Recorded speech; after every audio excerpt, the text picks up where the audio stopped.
Good morning, everyone. It's Janet, the Higher Self voice. I'm here to say hello on my favorite day of the week, Wednesday. It is an exciting show today. I'm basically going to be telling you about two healings that I really did kind of screw up, but they still worked. And I want to explain it to you from the point of view of why it's so important to amalgamate. Because healers can goof up, guys.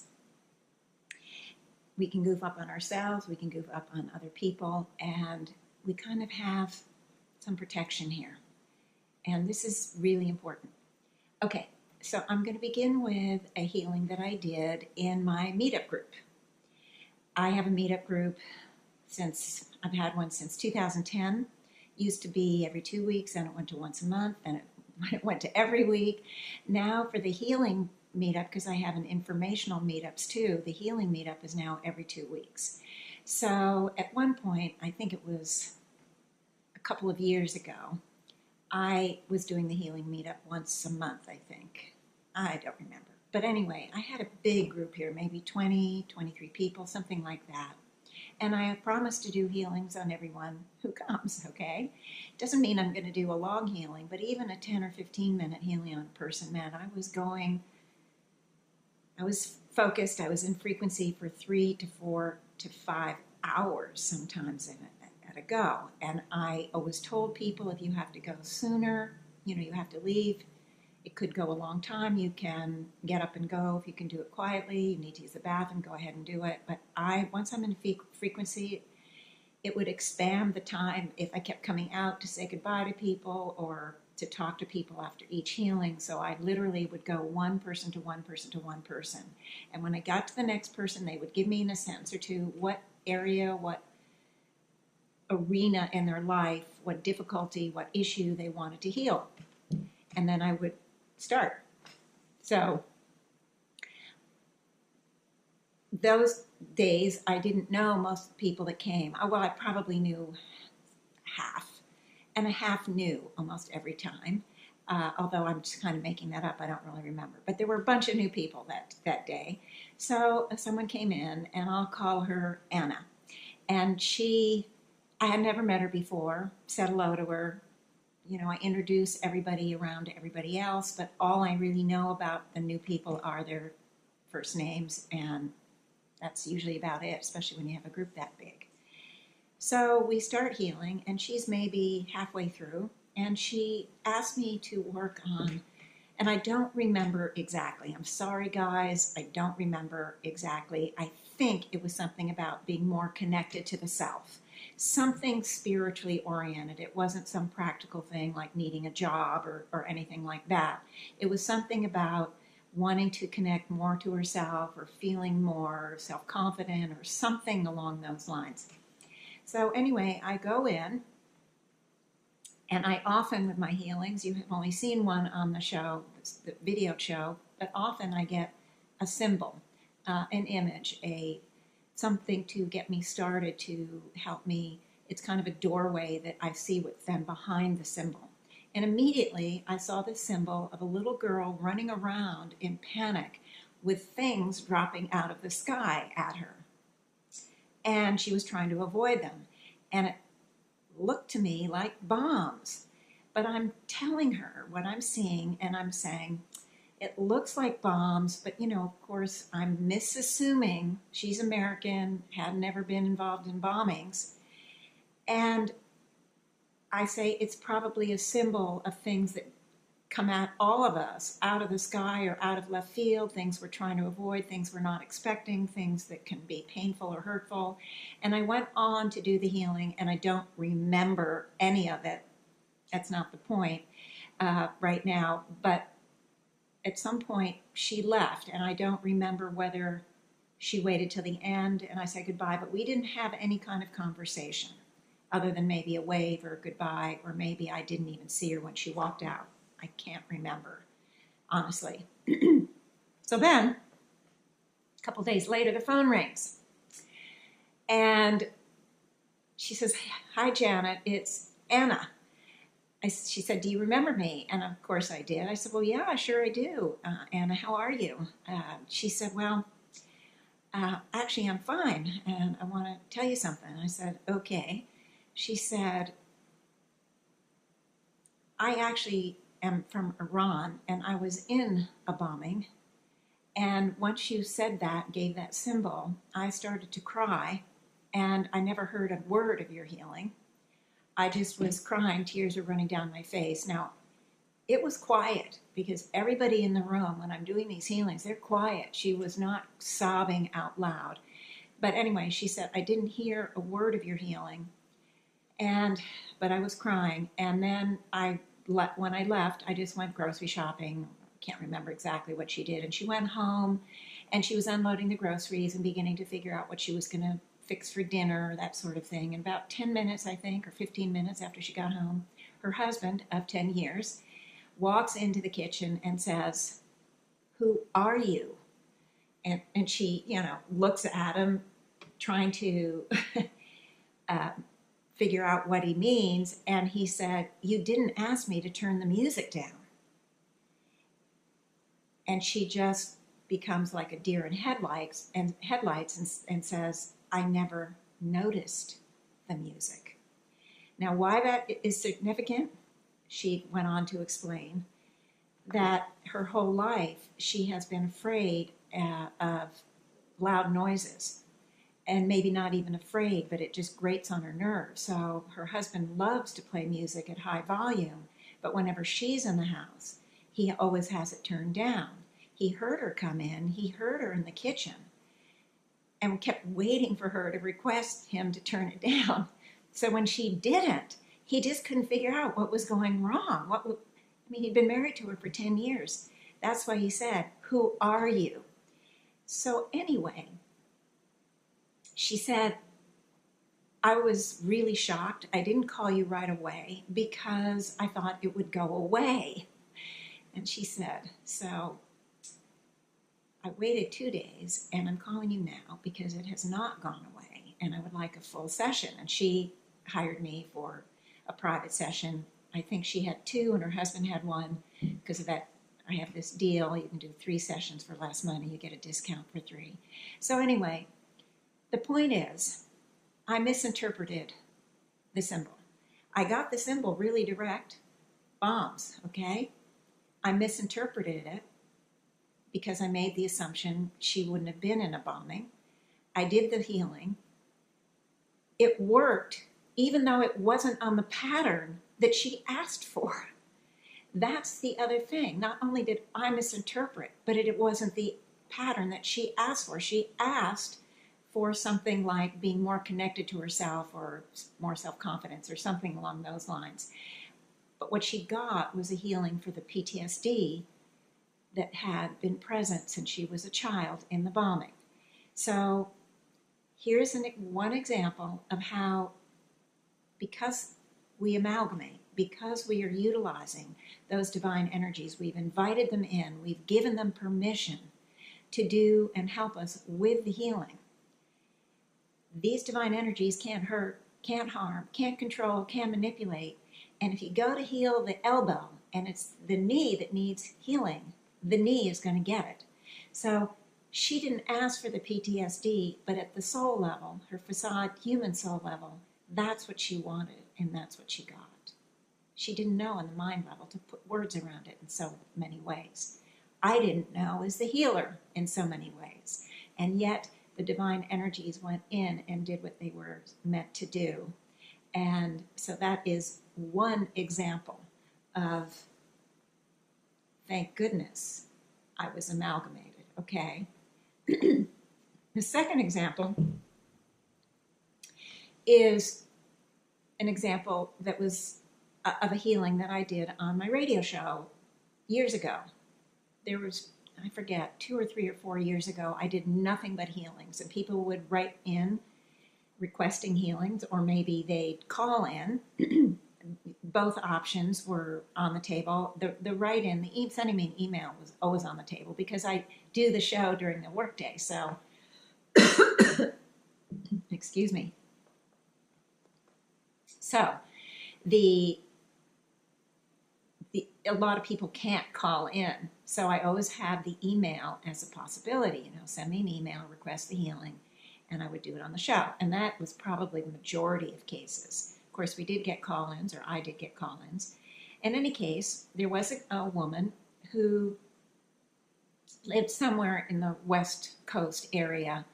I want to say Arizona or somewhere like that, but I don't remember. Anyway, she had a daughter, and from birth, her daughter had a heart problem. And she had heart surgery at 3 days old, and her entire life had been pretty much serious condition with the heart. And her daughter was now in her early 20s, I believe. Living in, I believe it's on the East Coast somewhere. And so the mom would have me every once in a while work on her daughter with a heart issue. I don't remember exactly what or what, I do thousands of healings a year. There's no way I can keep track of them all. But I do remember this particular one. She emailed me. She said, "Oh, we need to work on my daughter again. She has a collapsed lung. Her left lung is collapsed. She's in the hospital. She's critical with the lung collapse and the heart issue.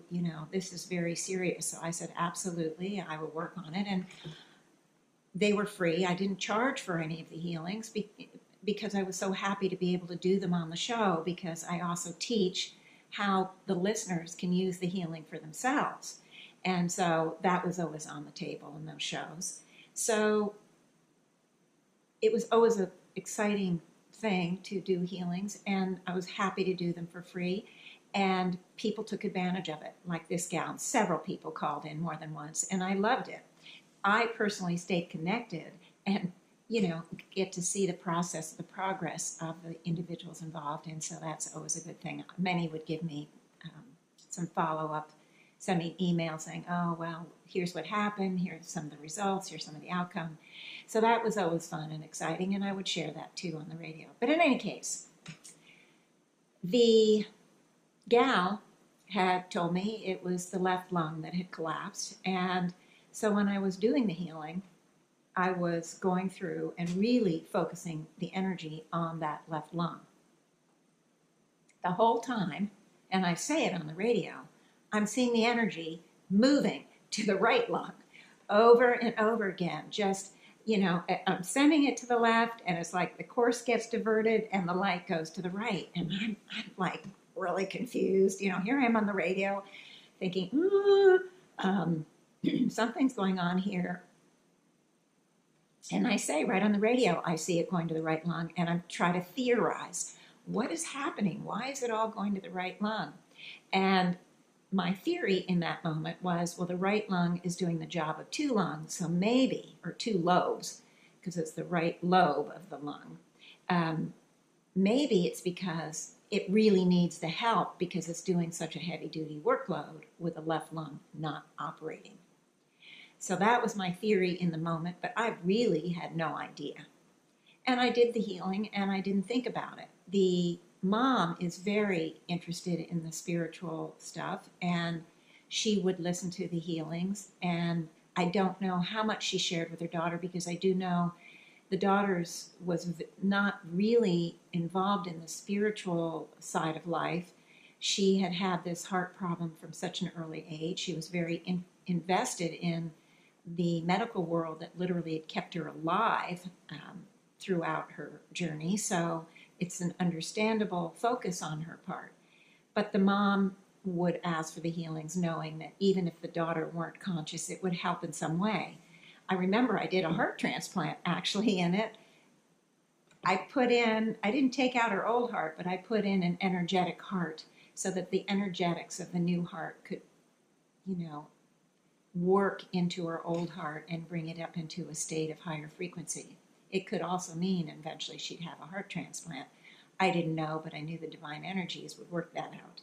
In any case, a month goes by, and I'm not somebody who keeps track, well, why didn't somebody respond to me? I never, ever am like that.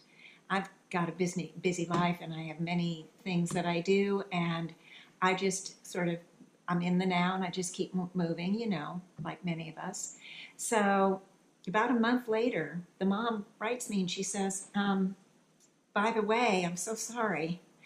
but it was the right lung that had collapsed, not the left.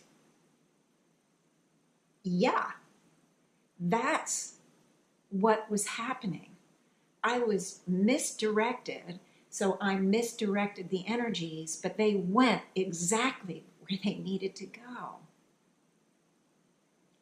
So this is really an important issue. You know, I'm not telling you this because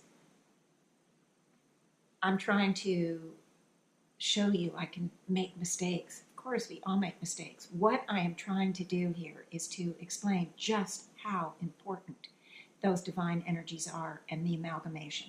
How important it is. It is huge. It's not huge because for me, it's not like, oh, you know, I don't even have to try because the divine energies are going to cover my ass. No. I'm working on many people, including myself, and I do the best that I can to get it right, to understand it, to focus properly, to direct it properly, to heal and balance properly. I do my best. But I have come to know that the amalgamation is as important a part. It is the most important part of the healing modality. So, I want to just review at this moment how to amalgamate. I've done it in my past shows, but for any of the new listeners or viewers, I want to do it again. Very simple. We come all well equipped to do these kind of healings on ourselves and on others. 100%. This pure soul essence that we carry, which is that part of us that comes from originating source, every soul carries it from the lowliest grain of sand to the highest, most evolved being. That pure soul essence is everything the originating source was, is, and is becoming. It is our purest, most perfect, most potent point of power, and boy, is it usable. But what do we need? We need to activate it because it's a divine level energy. Can't trespass on our free will. If it could, none of us would have any problems. We'd all be fixed. We'd all have wonderful lives, perfect lives. Because it cannot trespass, we have to invite it in. We have to give it permission to operate or to be involved in the free will kingdom that we live in. And that is why we amalgamate. And it's the focus of attention, the conscious focus of attention, not the rote, oh, I am my pure soul essence, A, B, C, D, E, F, G. Okay, now I'm going to do the healing. We need to spend a few moments, not hour, not 3 hours, not even 5 minutes, but a few moments focusing on first this pure soul essence. That focus of attention is that turn on switch that will begin to activate it, not begin, it will activate it in your life pattern. And you can use a symbol for the pure soul essence. Symbol of a sun is one I use often. Spark of light, flame of a candle. Or you can simply say the words along the line of, and you're not, it's not written in stone. You have to use these words. I'm giving you a place to start. I am my pure soul essence. And with that, you can feel, sense, or imagine the light growing, becoming part of the totality of who you are, encompassing the totality of who you are, and just see yourself being that light. Okay? That's the first step. Very simple. Focus, I am my pure soul essence. Or I am the sun within. I am the light within. The words, again, are just a way to help us focus. But it's the focus on it because it's the energy behind the symbol, behind the words that we're activating. The light that it is symbolic of the pure soul essence. It isn't the pure soul essence. The words are symbolic. The sun symbol or image, the flame of a candle, isn't the pure soul essence. So it's not the symbol the image, it's the energy it represents, and that focus of attention wakes up that energy, makes it active in your life in that moment. Then you would go on to say, I am my higher selves. The people who watch the show are fifth dimensional, and if somebody is watching who isn't, perfectly fine. You're on the way. You already have fifth dimensional soul aspects. It doesn't matter whether you know you're fifth dimensional or not. Just know if you're watching the show, if you resonate with it, that you're right on, right in there, guys. So don't worry about that. Just say, I am my higher selves, or I am amalgamated with my higher selves. You can also say, I am my true soul essence. That simply means I am my fifth dimensional soul. Remember that we carry the dual soul nature, the facade human soul and the true soul, or the fifth dimensional soul that has returned voluntarily, taken on the facade human soul to help the four lower kingdoms in their evolutionary process. So it doesn't matter the words, it doesn't even matter if you fully understand it. But I want you to focus on the higher selves, that true soul essence you carry within, the aspects of that fifth dimensional self that you are and that you have. And you can use symbols. I have a symbol, I don't use it anymore, but I used to just use the words. Then I shifted and I had a symbol of my inner fifth dimensional essence being a very beautiful, dark blue kind of energy field. I saw it first as water with flecks of silver in it, and then I realized or moved to the point where I perceived it as energy. And that process was a fun, interesting process. Maybe one day I'll talk to you about it because, oh my gosh, it was interesting. So, all right, so you can use a symbol for that true soul essence that you are, for that fifth dimensional part of yourself. So you simply can just say, I am the totality of my higher selves. And that would include the totality of who you are at that fifth dimensional level.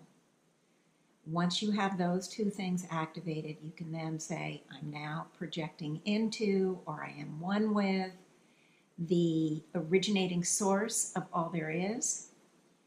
We're always connected at that pure soul essence level, but when in consciousness, we activate that connection, we move into the energy field of all there is, we are in essence guaranteeing that the job, the work, the healing, anything that we do in that state is going to be done at the very highest level that we can reach. The energies that we use, those divine energies, are all de-intensified down until they reach the intensity level that we can handle when we're consciously activating the centering within the originating source. We always want a healing. We always want the information. We always want anything to be at the highest level. I know I've said on here before, if we can read at the high school level, why would we be picking up books from elementary school level? We're reading at the level we're on, and that's where we want the healings always to be. So, okay. So once you do those three things, you are in an amalgamated state. I can feel it simply by explaining it to you because I've been focusing on it for the few moments in explaining it to you. Now, it doesn't even have to take as long as I've taken because I've explained as I've gone. Instead, you just say, eyes opened, eyes closed, I am my pure soul essence. Say it to yourself. Feel the light growing and expanding around you. Feel yourself moving into the center of that light. I am the totality of my higher selves. And I am amalgamated with the originating source of all there is. I've changed the words around a little, and that's okay. When I first learned it, if I said one wrong different than what Joan said, I would start over thinking, oh, I've screwed up, I didn't do it right. I better start over. But I've certainly learned since those very early days, it isn't about the words. It's about that focus. And you can use different words. And just remember, people speak different languages aren't using my words. They're using their own words. So it really is not about the exact words. It's about the concept, the idea, the energy behind the words that you're activating. Okay. Then, what do you do after you're amalgamated? Well, you can ask a question or three, see if you can get some higher level information. You can also, if you have something you want to release, just let it go into the light. Oh, I've just been so anxious today because of X, Y, or Z. I'm letting all that anxiety go. And you can see it, feel it, imagine it moving out into your light. Remember, the light neutralizes it and absorbs it. So that anxiety does not come back to haunt you. You may still have more because we have deep wells of some of this stuff, but you're getting rid of layers as you do it. And you can spend 3 minutes in the shower. You can spend 3 minutes while you load the dishwasher. You can spend 3 minutes while you're standing in line at the bank or at the post office, or you're waiting in line to go to the hairdresser, or whatever it is. You can spend a few minutes. It's not something you have to go and spend an hour on. If you have more time, go ahead, spend more time. But understand that the amalgamation is essential, and it is our powerhouse. It is our purest and most potent and most perfect point of power. And it's usable. We can all use it. We come well equipped, okay? We don't have to be anybody special. We don't have to go and get a certificate in it, how to use it. We can simply use it by focusing our attention, okay? And with that, the show for today is pretty much over. I really would love to hear from anybody with questions, ideas. Sometimes I have a hard time thinking up what to do since it's random and I don't have kind of a long-term plan. I love it in some ways because then something will trigger me during the week and I'll go, ha. But there are some days where I'm thinking, well, gee, nothing's triggered me so far. What am I going to do? So if anybody has any interest in some information or some ideas or concepts that you're unclear on, whether it's from my material or someone else's material, please, write me. And I'll get back to you. And if I don't have any information or any perspective from the higher selves, I'll let you know. But chances are they'll have something to say. Chances are. So, okay. So with that, guys, I'm going to say goodbye. Have a great week. I will be back next week. I don't know yet what that will be about, but enjoy and don't forget, the neutralizing is the key. It is the key. So, I just got an idea for next week. Ooh.